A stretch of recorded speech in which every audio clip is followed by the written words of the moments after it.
2-3 நாள் social media பக்கம் வரல, சொல்லாம கொள்ளாம அப்டேட்லாம் கொடுக்குறீங்க. என்ன நியாயம் இது? என்னடா சொல்ற? நம்ம யார் பேருமே இல்லையா? இப்போ என்னலாம் பார்த்தீங்கன்னா ஜூனியர் என்டிஆர் கிளிம்ஸை ரிலீஸ் பண்ணுறீங்க, அப்புறம் சிரஞ்சீவி 158க்கான அனௌன்ஸ்மெண்ட் கொடுக்குறீங்க, ஜனநாயகன் படத்துக்கான அனௌன்ஸ்மெண்ட் வேறு இப்போ வரப்போகுதுன்னு வேறு சொல்லிக்கிட்டு இருக்காங்க. அது இல்லாமல் டிசி படத்தோட ட்ரெய்லர் வேறு வந்திருக்கு. இந்த மாதிரி நிறைய அப்டேட்ஸ் எல்லாம் கொடுத்துக்கிட்டே இருக்கீங்க. என்ன சொல்லிட்டு கொடுக்க மாட்டீங்களாங்க? சார் நான் என்ன சார் தப்பு பண்ணேன்? என்ன ஏன் இப்படி பண்றாரு?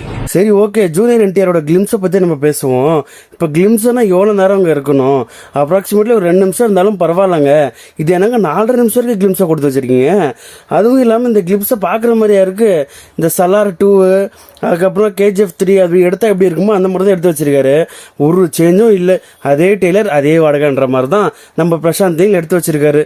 ஒரு நல்லது, ஒரு சீனியர், உன்னோட வயசுல அனுபவசாலி, நான் சொல்றேன், எல்லா இடமும் போய் பார்த்துட்டு வந்திருக்க, அடி மிதி குத்து எல்லாம் பார்த்துட்டு வந்திருக்க, அனுபவத்துல சொன்னா நல்லா ஆடுறான்னா நீ என்னையே என்ன சொல்ற? மூடுன்ற.